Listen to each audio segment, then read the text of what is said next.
June 6, 1944, 0710 hours. 2nd Ranger Battalion, Landing Craft Assault number 858, 3 miles off the Normandy coast. First, Lieutenant George Kirchner gripped the gunwale as the flat-bottomed boat pitched through 6-foot swells. Around him, 40 Rangers from Dog Company crouched below the steel sides, green from seasickness, weapons wrapped in plastic against the spray. Above the sound of the diesel engine and crashing waves, Kirchner heard something that made his stomach tighten. German shells were landing in the water. The enemy knew they were coming. Ahead, through the dawn mist, he could see Pointe du Hoc rising from the sea like a medieval fortress. 100 feet of sheer limestone cliff, topped with German concrete bunkers and the most dangerous artillery battery on the French coast. If you're enjoying this deep dive into the story, hit the subscribe button and let us know in the comments from where in the world you are watching from today. The plan was simple in concept, impossible in execution. His men would scale those cliffs under fire using rope ladders and grappling hooks. They would destroy 6 French 155mm guns that could sink every ship supporting the invasion.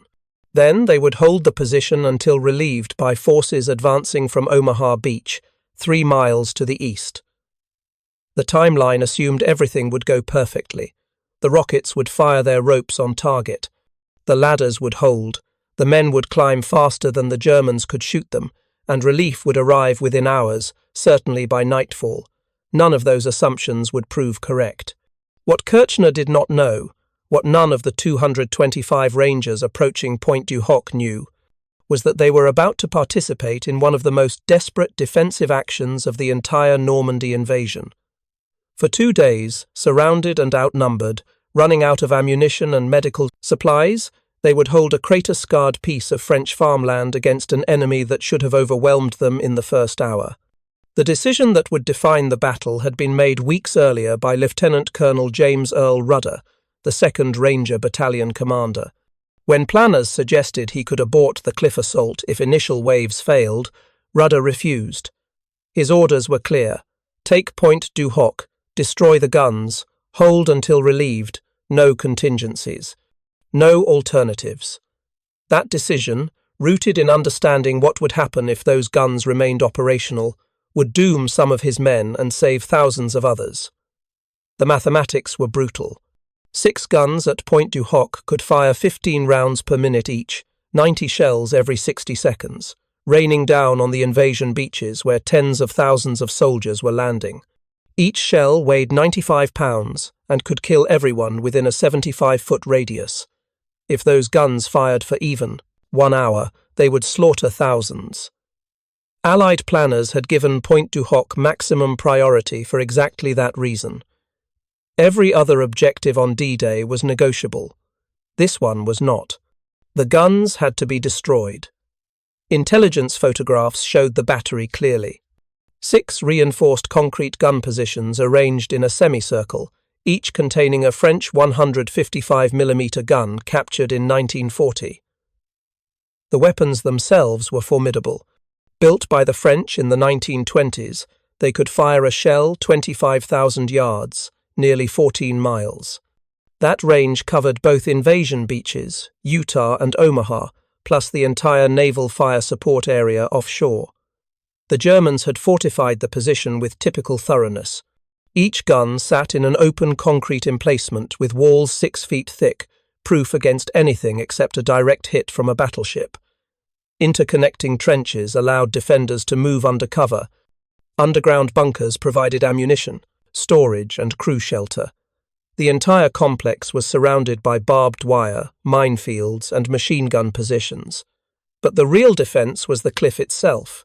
Allied planners studying reconnaissance photographs understood that no conventional assault could succeed. Infantry attacking from inland would face prepared defensive positions with clear fields of fire. Paratroopers could not land in the bomb-cratered field behind the guns. The only approach was from the sea, straight up 100 feet of vertical cliff face.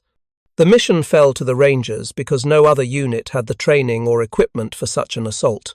Formed in 1942 and modelled after British commandos, The Rangers specialized in raids, ambushes, and attacks on difficult objectives. They had trained extensively on cliff climbing using techniques developed specifically for Pointe du Hoc. The equipment was innovative and untested under combat conditions. Each landing craft would carry extension ladders borrowed from London Fire Brigade, designed to reach 100 feet when fully extended. The ladders would be mounted on modified amphibious trucks called DUKWs that would drive through shallow water to the cliff base.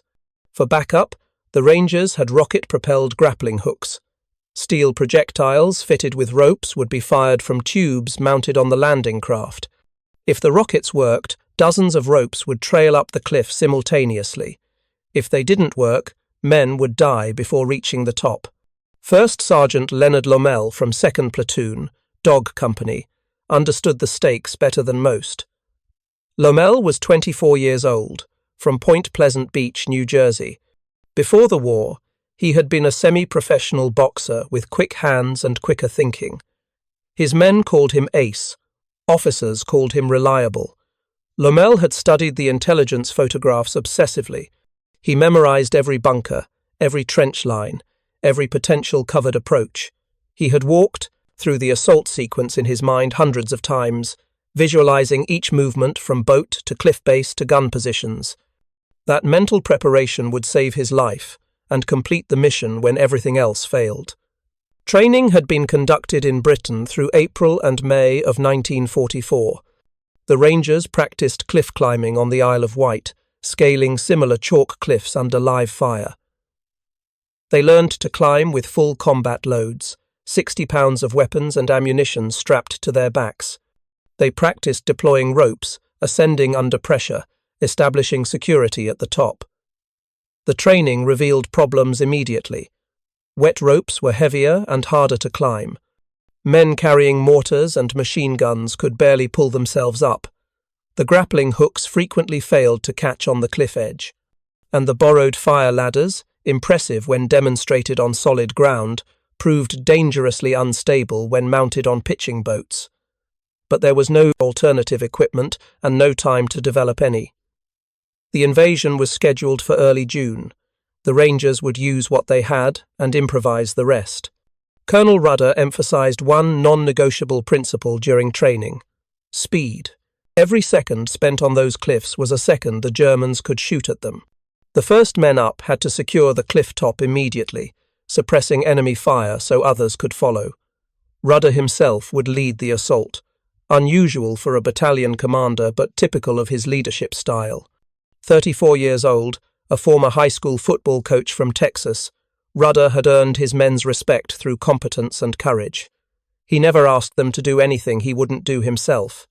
When told commanding officers usually directed assaults from offshore, Rudder said he would go with the first wave. The final briefing occurred on June 4th at the assembly area in Dorchester. Rudder gathered his officers and senior NCOs around a sand table model of Pointe du Hoc. He walked them through the plan one final time, answering questions, addressing concerns, making sure everyone understood their role.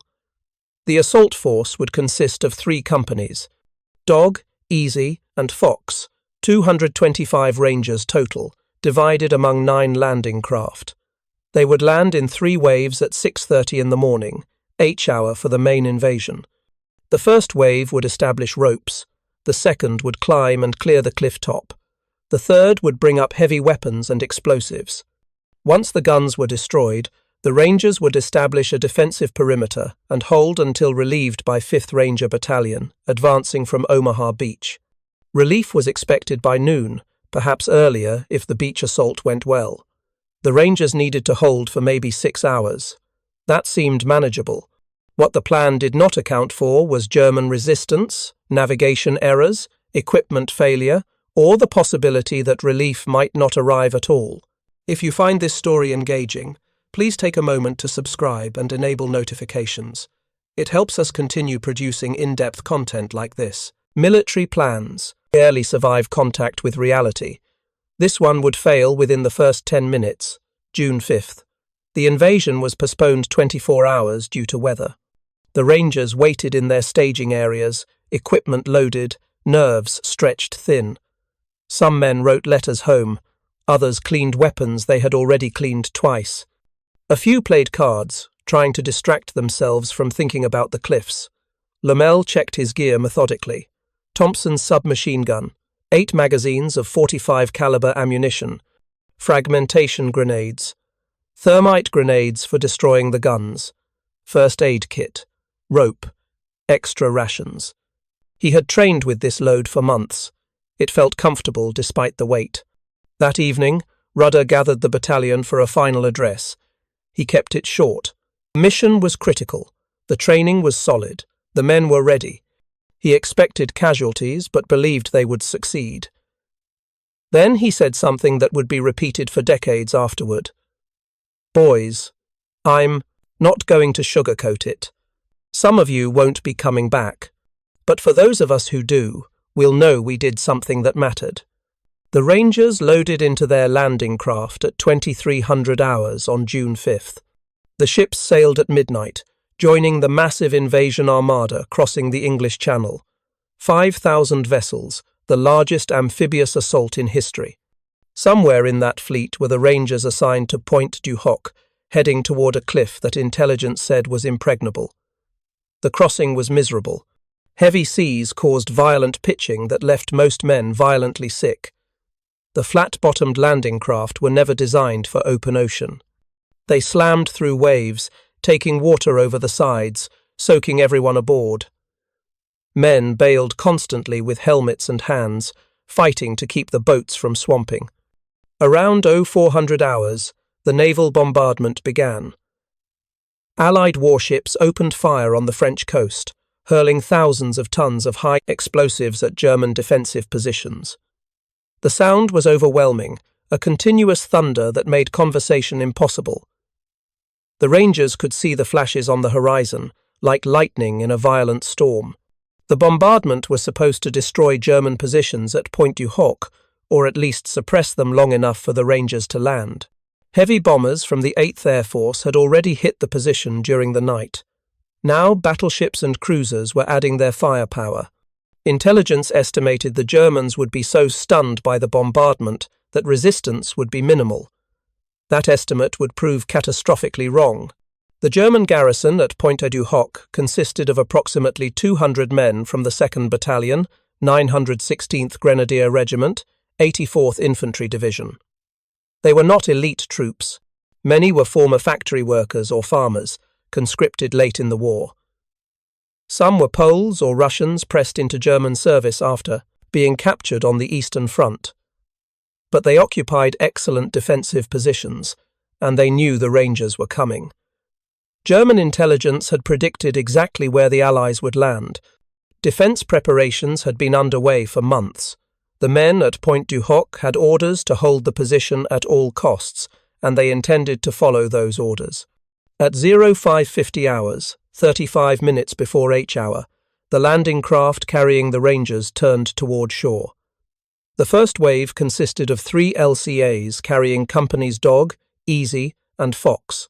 Rudder rowed in the lead boat with headquarters section. The plan called for the landing craft to approach Pointe du Hoc directly from the north, using a distinctive V-shaped notch in the cliffs as a navigation marker. But in the darkness and confusion, the British coxswains misidentified the landmark. They steered toward Pointe de la Percée, 3 miles east of the actual target. The error was discovered when Lieutenant Colonel Rudder realized the cliffs ahead didn't match the reconnaissance photographs. He had to make an instant decision: abort and land at the alternate site, or correct course and arrive late to the actual target. Rudder ordered the boats to turn west, parallel to the coast, and race toward Pointe du Hoc. The navigation error cost 35 minutes. Instead of landing at 0630 as planned, the Rangers would arrive after 0700. That delay had cascading consequences.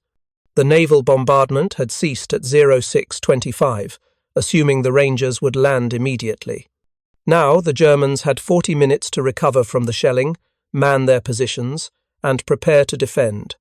Worse, the 5th Ranger Battalion waiting offshore had orders to land at Pointe du Hoc if Rudder's force succeeded, or divert to Omaha Beach if they failed to signal success by 0700 hours. When 0700 passed with no signal, 5th Battalion assumed the assault had failed and diverted to the beach. Rudder's force was now alone, with no immediate reinforcement available. The Rangers didn't know any of this yet. They focused on keeping their boats afloat in heavy seas while German machine guns began firing from the cliffs. The enemy had spotted them during the parallel run along the coast. Tracer rounds skipped across the water. Shells from German positions bracketed the landing craft. One boat took a direct hit from a mortar and sank immediately, taking everyone aboard down with it. Another was swamped by heavy seas. Men went into the water wearing 60 pounds of gear. Some managed to inflate their lifebelts, others simply disappeared beneath the waves. The remaining boats pressed on, closing the final distance to Pointe du Hoc.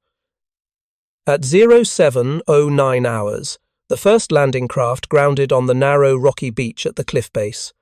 Rangers poured out into waist-deep water, struggling toward the cliff through German fire from above. The borrowed fire ladders were supposed to extend immediately upon landing, but the boats had taken so much water during the crossing that the ladder mechanisms were soaked and jammed. Crew members fought to manually extend the ladders while Rangers fired back at German positions above. The DUKWs carrying the ladders attempted to drive through shallow water but immediately bogged down in the rocky beach. One ladder did extend, swaying dangerously, but a German threw down a potato masher grenade that landed at its base. The explosion wounded several Rangers and damaged the ladder beyond use. The rocket-propelled grappling hooks became the primary means of ascent. Rangers fired the rockets from tubes mounted on their landing craft. Some worked perfectly, trailing rope up the cliff face and snagging on the lip. Others misfired, falling short or tangling. A few rockets exploded prematurely, injuring the men firing them. But enough ropes reached the top. Rangers grabbed them and began climbing, hand over, and weapons slung across their backs. German defenders threw grenades down at them. Machine gun fire raked the cliff face. Men fell, some caught by their comrades below, others dropping into the sea. The ropes were wet from spray and German firefighters who poured water down to make them slippery. Men's hands bled from gripping the wet rope. The 60-pound combat load felt like 300 pounds.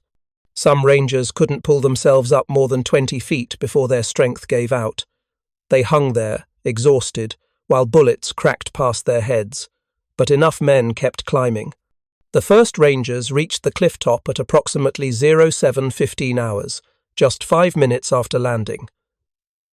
They immediately came under fire from Germans in nearby trenches. The Rangers returned fire, threw grenades, and established a small perimeter that allowed others to climb up behind them. Sergeant Leonard Lomell reached the top in the second wave. He rolled over the cliff edge and into a massive shell crater, part of the lunar landscape created by the naval bombardment. The ground was torn apart, with craters 15 feet deep connected by shattered trenches. The entire position looked like the surface of the moon. German resistance was immediate and fierce. Despite the bombardment, enemy troops occupied positions throughout the complex. They fired from bunkers, trenches, and shell holes. Rangers moved forward in small groups, clearing trenches with grenades and close-range fire. The fighting was brutal, measured in yards gained and casualties taken. First Lieutenant George Kirchner from Dog Company organised his men as they reached the top. He sent squads toward the gun positions while others established a defensive perimeter. The mission was to destroy the guns first, defend second. Everything else was secondary to that primary objective. Kirchner reached the first gun emplacement at 07:25 hours. The reinforced concrete position was empty. The gun was gone. Only the mounting remained, surrounded by shell fragments and debris from the bombardment. He moved to the second position. Also empty. Third position. Empty. Fourth, fifth, sixth. All empty. The 6 French 155mm guns that were the entire reason for the assault were not at Pointe du Hoc. Either they had never been there, or the Germans had moved them. Intelligence had been wrong. 225 Rangers had assaulted an impregnable cliff under fire to destroy guns that didn't exist. For a moment, Kirchner felt a surge of rage at the intelligence failure. Men had died climbing those cliffs. More were dying every minute. And the targets weren't even there. But rage was useless. He had other problems. German counterattacks were already forming, and his Rangers were spread thin, trying to hold a position they now had no tactical reason to occupy. Except they did have a reason. Because although the guns weren't at Pointe du Hoc, they were somewhere nearby, still capable of firing on the invasion beaches. And the Rangers' orders were clear: find the guns, destroy them. That mission hadn't changed just because the intelligence was wrong. Sergeant Leonard Lomell had the same realization. The guns weren't here, but they had to be somewhere close. The Germans wouldn't abandon 6 of the best artillery pieces on the Atlantic Wall. They had moved them, probably to protect them from the bombardment everyone knew was coming. Lomell grabbed Staff Sergeant Jack Kuhn from 2nd Platoon. The two men had trained together, fought together, trusted each other completely. Lomell explained his thinking. The guns had been moved inland, probably along one of the supply roads visible in reconnaissance photos. If they could find those roads, they could find the guns. It was 0740 hours. The Rangers had been on top of the cliff for 25 minutes. German resistance was intensifying. More enemy troops were arriving from positions inland. Colonel Rudder was organizing the defense, establishing a perimeter in the shell-cratered moonscape. He needed every available man, but Lomell believed finding those guns mattered more than adding 2 rifles to the defensive line. He made a command decision that would have gotten him court-martialed under normal circumstances. He and Kuhn would leave the perimeter, head inland alone, and search for the guns. If they found them, they would destroy them. If they didn't return, someone else would have to complete the mission. They moved south along a sunken farm road, weapons ready, expecting German troops around every bend. The road was empty. The bombardment had been so intense that German units were still scattered, trying to regroup. That chaos gave Lomell and Kuhn a window of opportunity measured in minutes. About 700 yards from the cliff edge, the road curved around a hedgerow typical of Norman bocage country. Lomell heard voices speaking German. He motioned Kuhn to stop. The French 155mm artillery pieces were arranged in a field, camouflaged with netting but otherwise unprotected. No guards were visible. The German crews had apparently abandoned the guns during the bombardment and not yet returned, or they were sheltering in positions Lomell couldn't see. The guns were positioned to fire, ammunition stacked nearby, ready for action. If those crews returned and opened fire, they would slaughter thousands of men on Omaha Beach, less than 3 miles away. Lomell could hear the distant sound of gunfire from the beach. The invasion was happening right now, and these guns could destroy it. Lomell and Kuhn had thermite grenades, incendiary devices designed to burn at 4,000 degrees, hot enough to melt steel. Each man carried 2 grenades. 4 thermites would destroy maybe 2 guns if they were lucky. They needed to disable all 6 permanently before German crews returned. Lomell made another command decision. He smashed the sighting mechanisms on every gun using his rifle butt. The delicate optical equipment shattered. Without sights, the guns could not aim accurately. Then he and Kuhn placed thermite grenades into the traversing mechanisms and recoil systems of as many guns as their 4 grenades could reach. The thermites ignited with a brilliant white flame, burning through the mechanical assemblies. Metal components melted and fused together. Within 60 seconds, 2 guns were completely disabled. But Lomell and Kuhn had run out of grenades. 4 guns remained operational. Then Lomell noticed something. German soldiers were approaching along the road, maybe 40 of them, returning to man the guns. In seconds, they would discover the 2 Rangers. Lomell and Kuhn retreated back through the hedgerow and ran toward the Ranger perimeter at Pointe du Hoc.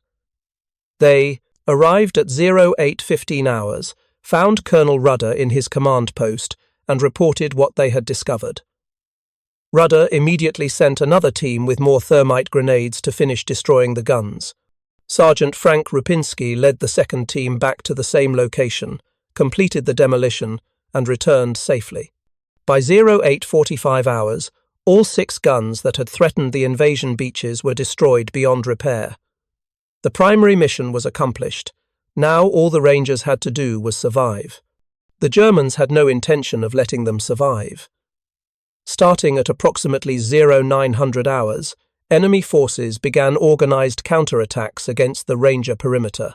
The attacks came from the south and west, where German infantry positions remained intact despite the naval bombardment. The first assault consisted of about 50 German soldiers advancing through the cratered landscape in loose skirmish lines. Rangers engaged them at close range with rifles, Thompson submachine guns, and Browning automatic rifles. The initial attack broke under the concentrated fire, leaving a dozen German bodies in the shell craters. But more attacks followed.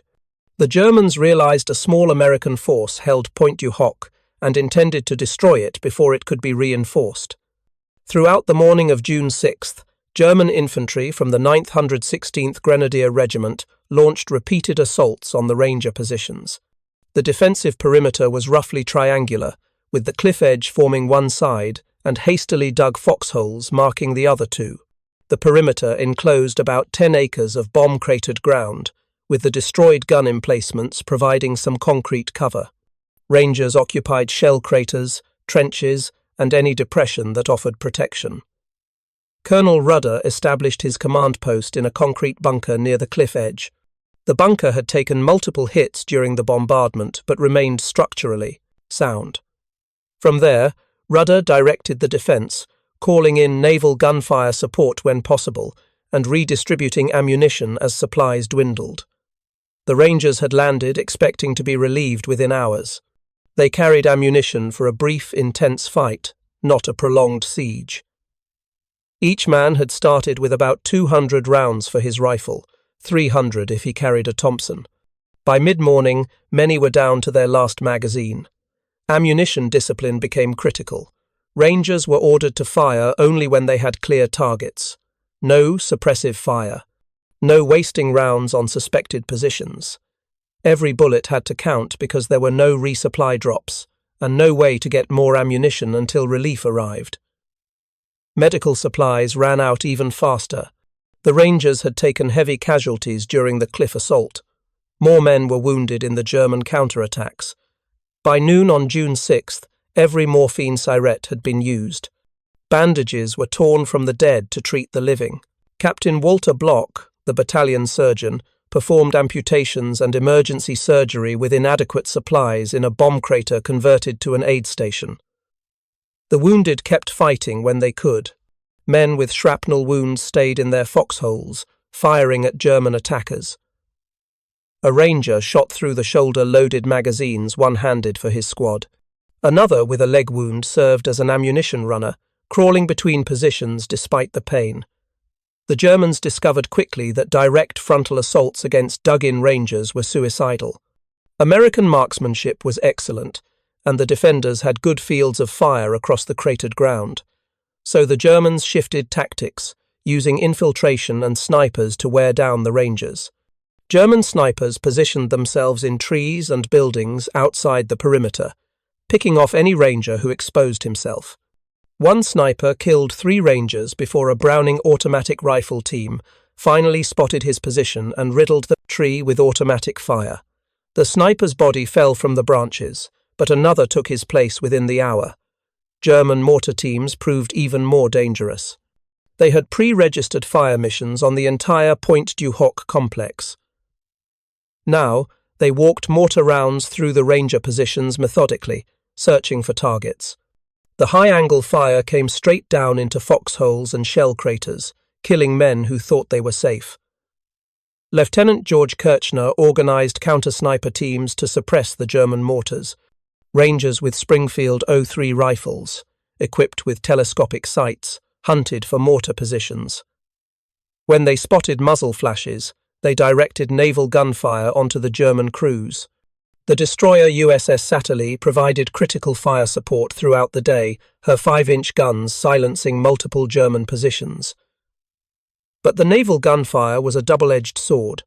The radio communications were unreliable.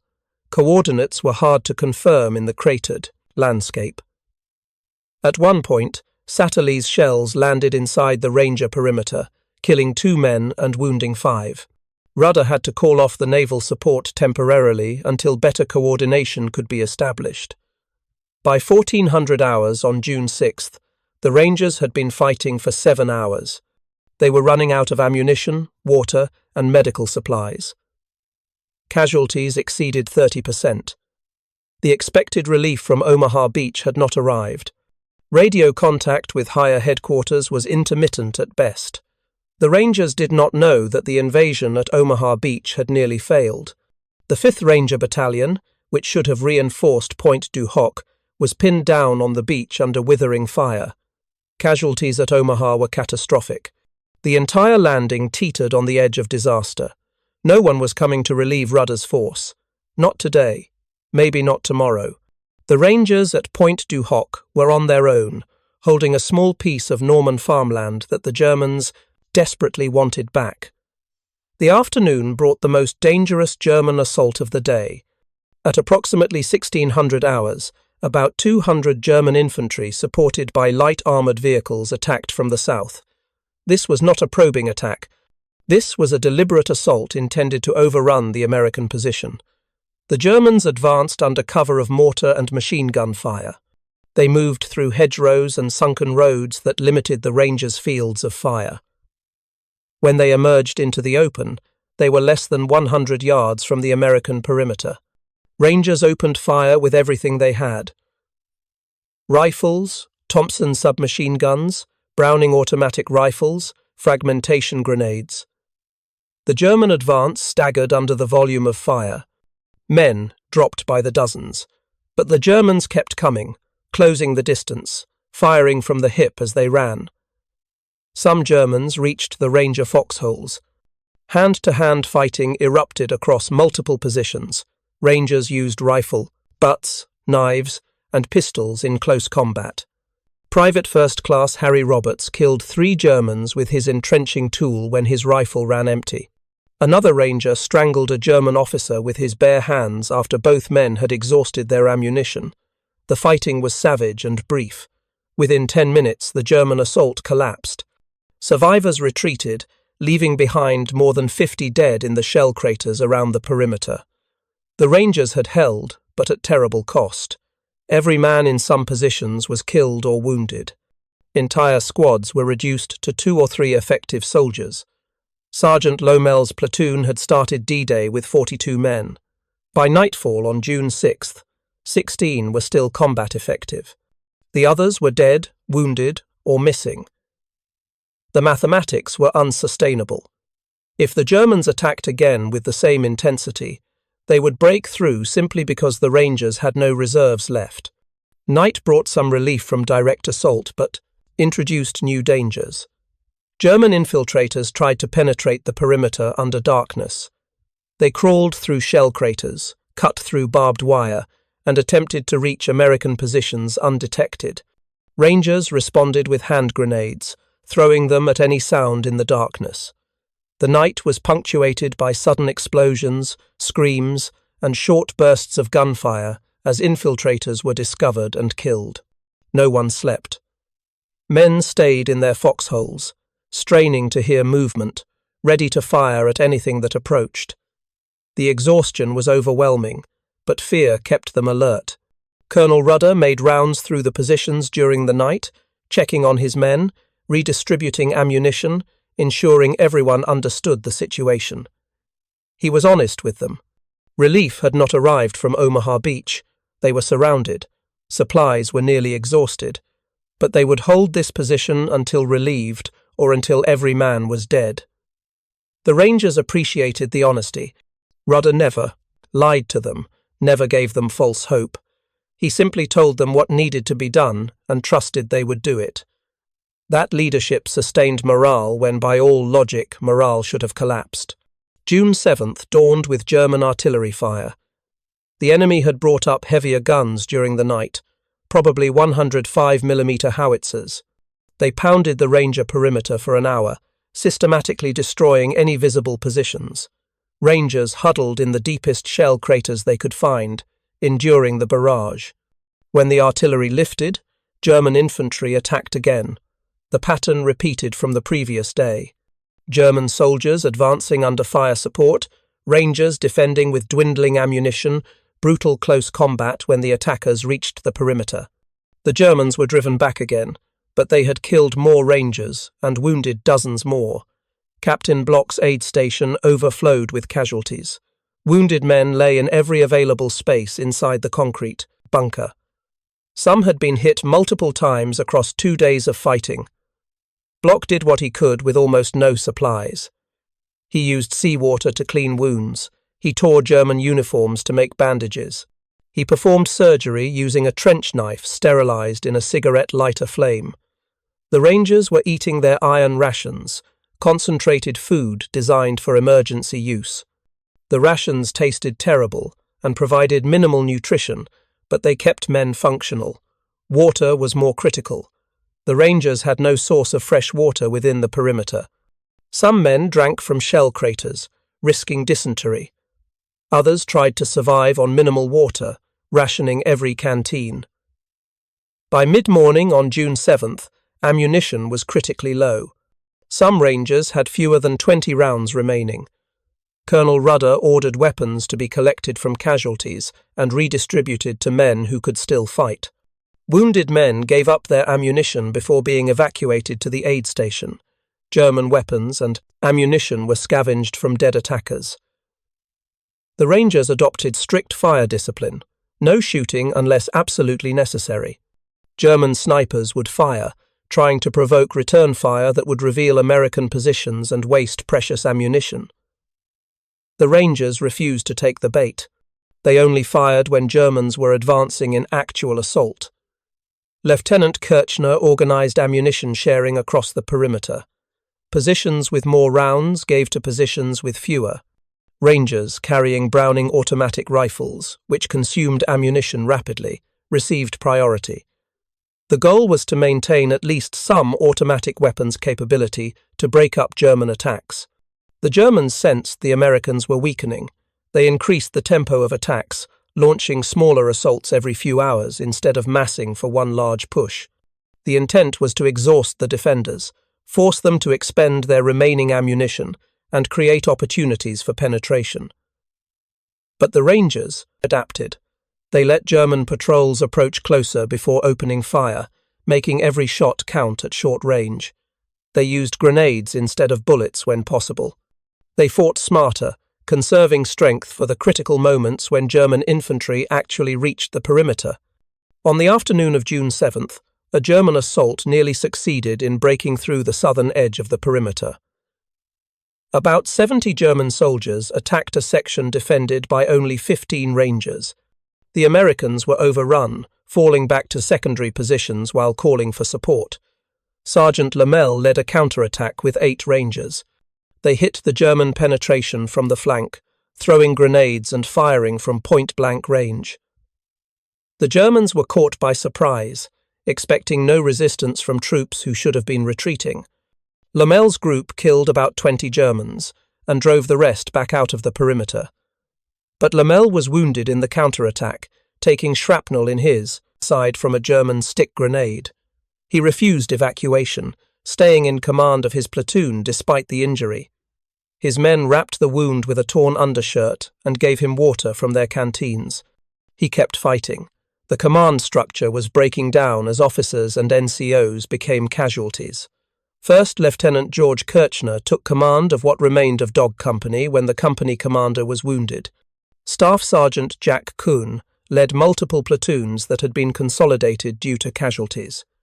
Private first-class soldiers found themselves commanding squads because everyone senior to them was dead or wounded. The Rangers demonstrated the value of their training. Every man knew multiple jobs. When the mortar crews were killed, riflemen operated the mortars. When radio operators were wounded, machine gunners took over communications. The flexibility allowed the defense to continue despite catastrophic casualties. By evening on June 7th, the situation was desperate.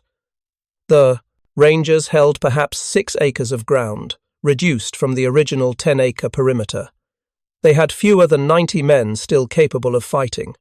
Ammunition was nearly exhausted, with some positions reporting fewer than 10 rounds per rifle. Water was gone. Medical supplies were completely depleted. Colonel Rudder sent a message to headquarters via the one working radio. The message was brief and honest. Under heavy fire. Casualties heavy. Need ammunition and reinforcement. The response came back hours later. Relief force attempting to reach you. Hold position. That night, German infiltrators came again. But this time they brought flamethrowers, terrifying weapons that could clear trenches and bunkers with streams of burning fuel. The Rangers heard the distinctive sound of ignition and saw the orange glow approaching through the darkness. Rangers fired at the flamethrower operators, trying to hit them before they could use their weapons. One flamethrower team was killed by a Ranger with a Springfield sniper rifle, shooting from 70 yards in near-total darkness. The flamethrower exploded when hit, incinerating the German crew and lighting up the battlefield. But another flamethrower team reached a Ranger position and poured fire into the foxhole. 3 Rangers died screaming, burned alive. The smell of burning flesh drifted across the perimeter. Men vomited from the stench but stayed at their posts. A Ranger named Private First Class Otto Stevens charged the flamethrower team with a Thompson submachine gun. He killed both operators at close range, then picked up the flamethrower and turned it on, advancing German infantry. He killed at least a dozen Germans before the fuel ran out. Then he picked up his Thompson and walked back to his foxhole, as if nothing unusual had happened. June 8th dawned with fog rolling in from the English Channel. Visibility dropped to less than 50 yards. The Germans used the fog to move closer to the Ranger perimeter, setting up machine gun positions within grenade range. When the fog lifted around 0900 hours, German and American positions were so close that artillery support from either side would hit their own troops. The fighting became intensely personal. Rangers could see the faces of Germans shooting at them. Germans could hear Rangers calling to each other. Both sides threw insults along with grenades. A German soldier called out in English, "You should surrender while you can still walk." A Ranger yelled back, "Come take us if you're so tough." At approximately 1000 hours on June 8th, Rangers in the western perimeter spotted American troops approaching from the direction of Vieilleville-sur-Mer. The relief column had finally arrived. Elements of the 5th Ranger Battalion and the 116th Infantry Regiment had fought their way inland from Omaha Beach and were advancing toward Pointe du Hoc. But the German forces between the beach and Pointe du Hoc had not been fully cleared. The relief column was under fire, moving slowly, taking casualties. Rangers on the perimeter could see American troops less than 500 yards away, but could not reach them because German positions blocked the approach. Colonel Rudder ordered smoke grenades thrown to mark friendly positions. The relief column's commander saw the smoke and redirected his attack toward the Ranger perimeter. American infantry began fighting through the last German defensive line, separating them from Pointe du Hoc. The battle intensified as both sides recognized this was the decisive moment. Germans threw everything into stopping the relief column. Rangers fired their remaining ammunition to suppress German positions. The relief column pushed forward, taking heavy casualties but gaining ground. At 11:15 hours on June 8th, lead elements of the relief force reached the Ranger perimeter. 2 days, 4 hours, and 45 minutes after the initial assault on the cliffs, siege of Pointe du Hoc was over. The relieving troops were shocked by what they found. The Rangers looked like walking dead, filthy, exhausted, many wounded, all hollow-eyed from lack of sleep. The ground was littered with bodies, spent shell casings, discarded equipment. The smell of death hung over everything. Of the 225 Rangers who had landed on June 6th, only 90 were still capable of combat. 77 had been killed, and more than 150 wounded, many multiple times. The casualty rate exceeded 60%, one of the highest of any unit on D-Day. But they had held. Despite being surrounded, outnumbered, running out of ammunition and supplies, the Rangers had held Pointe du Hoc for 2 days. And more importantly, they had destroyed the 6 guns that would have slaughtered thousands on the invasion beaches. The relieving troops brought ammunition, water, food, and medical supplies. Wounded Rangers were evacuated immediately to field hospitals. The dead were collected and prepared for burial. Fresh troops took over defensive positions while the surviving Rangers were pulled back to rest. Sergeant Leonard Lomell, wounded but alive, walked to the cliff edge and looked out at the English Channel. The sea was filled with ships, thousands of them, supplying the invasion forces now firmly established on French soil. He had helped make that possible. The guns that could have destroyed those ships sat destroyed in a field 700 yards inland, melted and twisted by thermite grenades. Lieutenant George Kirchner sat in a shell crater, too exhausted to move. A lieutenant from the relief column sat down next to him and asked, "How did you hold them off for 2 days?" Kirchner thought about the question. How had they done it? They were outnumbered, outgunned, surrounded, running out of everything except determination. Finally, he said, "We didn't have anywhere else to go, so we stayed." That answer, stripped of rhetoric and bravado, captured the essence of what happened at Pointe du Hoc. The Rangers had no retreat route. The German command structure struggled to understand what had happened at Pointe du Hoc. After-action reports filed by surviving German officers revealed confusion and disbelief. How had such a small American force held against repeated attacks by superior numbers?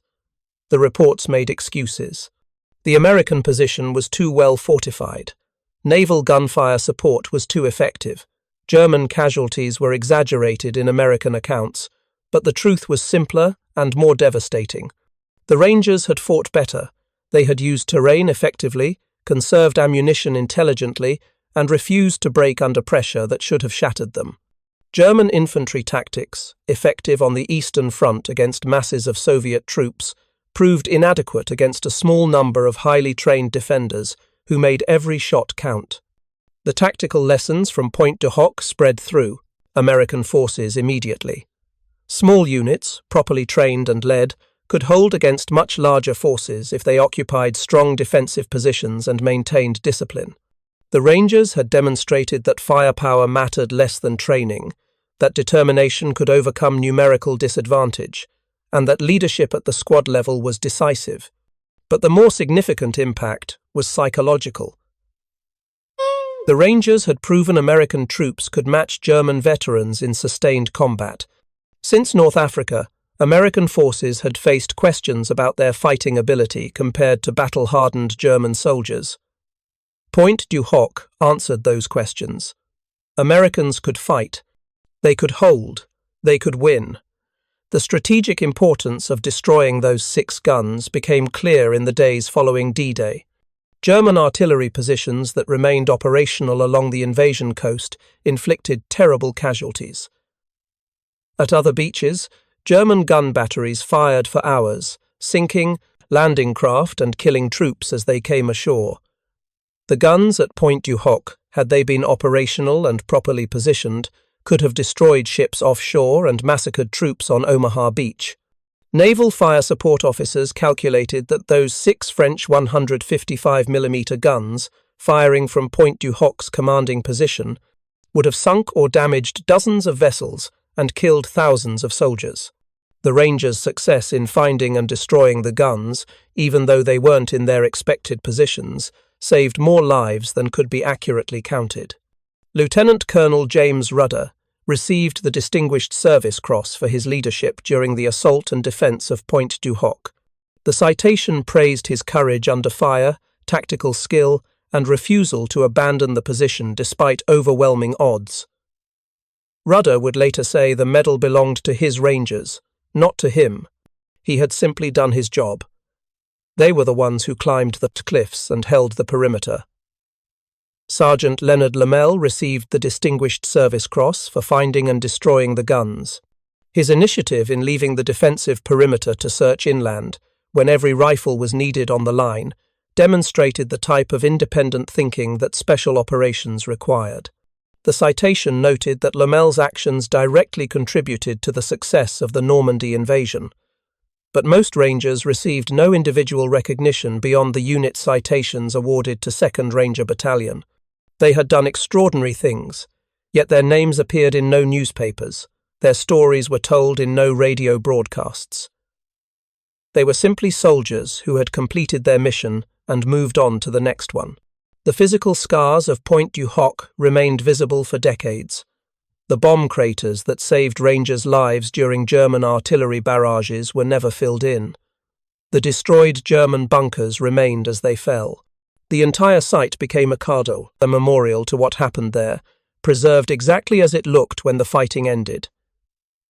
Today, visitors to Pointe du Hoc can walk through the same shell craters where Rangers fought. They can stand at the cliff edge where men climbed under fire. They can touch the scarred concrete of German bunkers, pockmarked by shells and bullets. The ground itself tells the story better than words ever could. The psychological cost to the survivors was enormous. Many Rangers who fought at Pointe du Hoc struggled with what would later be recognized as post-traumatic stress disorder. They had nightmares about the cliff assault, about the desperate defensive fighting, about friends who died next to them. Some turned to alcohol to suppress the memories. Others simply refused to talk about it, boxing up the experience and trying to move on. Sergeant Lomell rarely discussed Pointe du Hoc after the war. He returned to New Jersey, became a lawyer, raised a family, and lived a quiet life. When asked about D-Day, he would give brief factual answers, but avoided discussing the emotional reality of combat. The memories were too painful, too personal to share with people who hadn't been there. Lieutenant Kirchner had similar difficulties. He completed law school after the war, but found civilian life strangely hollow after the intensity of combat. Nothing in peacetime carried the same weight, the same immediate importance. He struggled to care about things that seemed trivial compared to life-and-death decisions made under fire. Many Pointe du Hoc veterans found that only other veterans understood what they had experienced. They attended reunions, maintained correspondence, and gradually formed a community of shared memory. These men had seen each other at their worst and best, had depended on each other for survival, and carried bonds that civilian relationships could never match. The 2nd Ranger Battalion continued fighting after Pointe du Hoc. They participated in the breakout from Normandy, fought through France and into Germany, and helped liberate concentration camps in the war's final months. By the time Germany surrendered in May 1945, the battalion had taken casualties exceeding 400% of its original strength. The unit had been rebuilt multiple times with replacements who carried on the traditions established by the men who climbed the cliffs. The Rangers who survived the entire war returned home to a nation that celebrated victory but didn't understand the cost. Parades honored returning soldiers, newspapers proclaimed triumph, politicians spoke of glory and sacrifice. But the veterans knew the reality was messier, more painful, less glorious than the public narrative suggested. Private First Class Harry Roberts, who killed 3 Germans with an entrenching tool at Pointe du Hoc, returned to his job at a factory in Ohio. He worked the same assembly line for 30 years, never mentioning that he held a Bronze Star or that he had once fought for 2 days without sleep against impossible odds. When co-workers asked if he had served in the war, he said yes and changed the subject. The reluctance to discuss combat experiences was common among Pointe du Hoc veterans. They had done things that needed doing, things they were proud of in abstract terms, but the specific memories were too brutal to share. How do you explain to someone who wasn't there what it feels like to shoot a man at close range? How do you describe watching friends die in ways that still appear in nightmares decades later? The families of men killed at Pointe du Hoc received telegrams with standard language about sacrifice and honor. Some families received personal letters from Colonel Rudder, who took the time to write about each man's service and character. Those letters meant more than official condolences because they came from someone who had been there, who knew what their son or husband or brother had faced. The Gold Star families, as they were called, carried their own burdens. They lived with absence, with the knowledge that someone would never come home, never age, never experience life beyond June 1944. Some families maintained shrines with photographs and medals. Others packed away everything related to the war, unable to bear constant reminders of loss. By the 1960s, historians began serious study of D-Day operations, and Pointe du Hoc received new attention. Researchers interviewed survivors, studied German records captured after the war, and analyzed tactical decisions. The narrative that emerged portrayed the Rangers' assault as a model of special operations execution and their defensive stand as an example of small unit tactics under extreme pressure. Cornelius Ryan's book, The Longest Day, published in 1959, included a detailed account of Pointe du Hoc based on veteran interviews. The book introduced millions of readers to what happened on those cliffs. Stephen Ambrose's D-Day, published in 1994, devoted significant attention to the Rangers' fight, emphasizing the courage and sacrifice involved. But some aspects of the Pointe du Hoc story remained controversial. Critics questioned whether assaulting the cliffs was necessary, given that the guns weren't actually in the positions intelligence had indicated. They argued the Rangers could have bypassed Pointe du Hoc, landed elsewhere, and approached the battery from inland with fewer casualties. Those criticisms missed the essential point. The Rangers didn't know the guns had been moved until after they took the cliffs. Intelligence based on reconnaissance photos showed guns in reinforced positions at Pointe du Hoc. That intelligence drove the planning. Once the assault began, there was no option to abort based on information that didn't exist yet. More importantly, the Rangers accomplished their actual mission, which was to neutralize the artillery threat to the invasion beaches. They found the guns, destroyed them, and prevented them from firing on Allied forces. The fact that they had to search inland rather than destroying guns at the cliff top was a complication, not a failure. The debate over whether the assault was necessary reflected a broader pattern in how military operations are evaluated. Decisions are often judged with perfect hindsight that commanders in the moment did not possess. Rudder made his decisions based on available intelligence and the mission requirements. He couldn't know what historians would discover decades later. The Rangers themselves rarely engaged in these debates. They had climbed the cliffs because those were their orders. They had held the position because retreating was impossible. They had destroyed the guns because that was their mission. The rest was academic discussion that seemed disconnected from the reality they had lived. By the 1980s, many Pointe du Hoc veterans had reached retirement age. Some began speaking more openly about their experiences, often at the request of family members who wanted to understand what their fathers or grandfathers had done during the war. The Rangers gave talks at schools, participated in documentaries, and returned to Normandy for anniversary commemorations. The 40th anniversary of D-Day in 1984 brought particular attention to Pointe du Hoc. President Ronald Reagan delivered a speech at the site, standing at the cliff edge where Rangers had climbed 40 years earlier. He honored the men who fought there, calling them the boys of Pointe du Hoc and describing their climb as one of history's great acts of courage. Some surviving Rangers attended the ceremony. They stood on ground they had fought for, now peaceful and maintained as a memorial. The contrast between the quiet memorial park and their memories of the same ground under fire was overwhelming. Several veterans wept openly, finally releasing emotions they had suppressed for 4 decades. Sergeant Lomell attended the 40th anniversary and spoke briefly about finding the guns. He emphasized that the mission succeeded because of teamwork, training, and the willingness of ordinary men to do extraordinary things when necessary.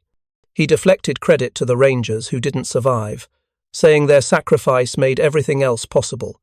The recognition that came late in life meant something different than immediate post-war honors would have. The veterans were old enough to have perspective, to understand what they had accomplished in the context of their entire lives. They could appreciate the recognition without the survivor's guilt that plagued many in the immediate aftermath. But some Rangers never received the recognition they deserved. Private First Class Otto Stevens, who captured a German flamethrower and used it against enemy troops, received no medal for that action. He died in 1973, working as a mechanic in Georgia, his story, known only to the men who fought beside him at Pointe du Hoc. Staff Sergeant Jack Kuhn, who accompanied Lomell on the mission to find and destroy the guns, received the Distinguished Service Cross only after decades of advocacy by fellow Rangers who believed his contribution had been overlooked. The medal was presented in 1993, 49 years after the action it recognized. The delayed recognition reflected broader problems with how the military documented and honored individual actions during World War II. In the chaos of combat and the press of continuing operations, many acts of courage went unrecorded. After-action reports were often incomplete. Witnesses were killed in later fighting. The evidence needed for medal recommendations simply didn't exist. The Rangers who survived longest became keepers of memory for those who died young. They told stories about friends killed at Pointe du Hoc, preserving names and personalities that otherwise would have been forgotten. They attended funerals of fellow Rangers, maintaining connections forged under fire decades earlier. Leonard Lomell lived to age 90, dying in March 2011. He spent his final years working to ensure Pointe du Hoc would be preserved and that the story of what happened there would be remembered accurately. He established scholarships for students studying military history and donated his personal papers to archives where researchers could access them. In his final interview, conducted when he was 89, Lomell was asked what lesson people should take from Pointe du Hoc. He thought for a long moment before answering. That ordinary people can do extraordinary things when they have to. We weren't heroes. We were just Rangers doing our job. But we did it well, and that mattered. That modest assessment captured how most Pointe du Hoc veterans viewed their service. They had been given an impossible mission and completed it. They had been surrounded and outnumbered and survived. They had climbed cliffs that shouldn't have been climbable and held ground that shouldn't have been holdable. And they did it because the alternative was failure. The tactical lessons from Pointe du Hoc influenced special operations doctrine for decades. The importance of mission focus, the value of small unit leadership, the necessity of training to the point where reactions become instinctive. All these principles were validated by the Rangers' performance. Modern special operations forces study Pointe du Hoc as an example of how to succeed despite overwhelming disadvantages. But perhaps the most important lesson was psychological. The Rangers succeeded because they believed failure was not an option. When surrender seemed logical, when retreat seemed reasonable, when death seemed inevitable, they kept fighting. That determination, more than any tactical skill or technological advantage, made the difference. The Germans at Pointe du Hoc expected the Rangers to break. 200 men surrounded by 1,000 should collapse under sustained pressure.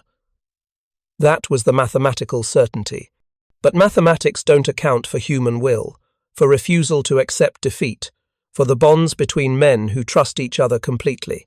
The Rangers who climbed those cliffs on June 6, 1944, proved that impossible is just a word.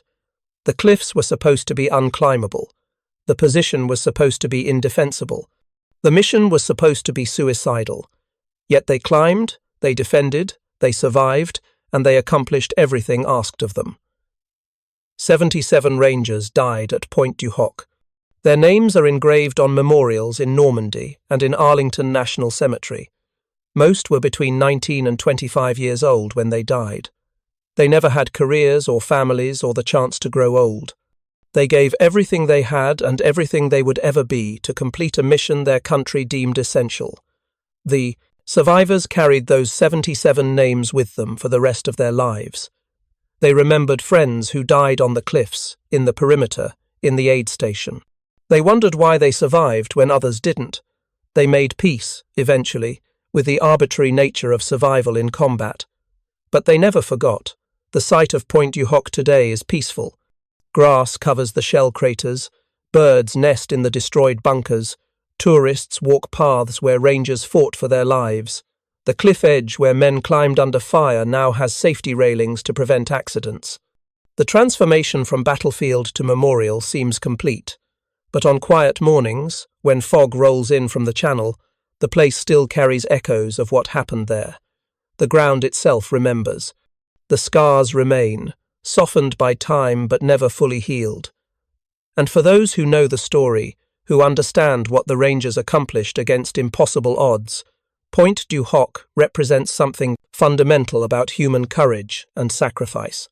The decision Colonel Rudder made on June 6 to proceed with the assault despite the navigation error, the choice Sergeant Lomell made to search for the guns when logic said to stay in the perimeter, the determination every Ranger showed in holding their positions for 2 days, these decisions defined the battle and ensured its success.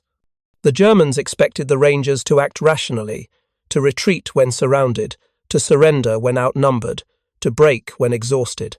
But the Rangers acted on a different logic, one that valued mission completion over personal survival, that trusted in training and leadership over mathematical calculations of combat power.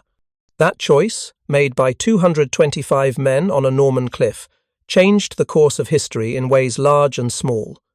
The invasion succeeded in part because those guns didn't fire. Thousands lived because the Rangers destroyed the battery. The war ended sooner because D-Day succeeded. And D-Day succeeded in part because of what happened at Pointe du Hoc. The Rangers didn't fight for abstract concepts like freedom or democracy. They fought for each other, for the men in the next foxhole, for the wounded in the aid station, for friends who had already died and couldn't be allowed to have died for nothing. That immediate, personal motivation sustained them when larger principles seemed too distant to matter. In the final accounting, Pointe du Hoc stands as testament to what ordinary people can achieve under extraordinary circumstances. The Rangers who climbed those cliffs were farmers, mechanics, students, clerks, young men from every part of America who volunteered for a dangerous mission and completed it despite casualties that would have broken most units. They proved that courage is not the absence of fear, but the decision to act despite it. That leadership matters most when situations are most desperate. That training creates the foundation for success, but determination provides the will to use it. And that sometimes the most important victories come not from overwhelming force, but from refusing to accept defeat. The story of Pointe du Hoc deserves to be remembered not as a tale of glorious combat, but as an honest accounting of what war demands and what it costs. The Rangers who fought there paid prices that can never fully be calculated in lives lost, bodies broken, minds scarred, and innocence destroyed. They gave those things willingly because their country asked, and because their mission mattered. We honor them not by sanitizing their story or making it comfortable for modern audiences, but by telling it honestly, including the fear and pain and brutality. They deserve to be remembered as they were. Young men who faced an impossible task and completed it because they refused to fail. Thank you for watching. For more detailed historical breakdowns, check out the other videos on your screen now, and don't forget to subscribe.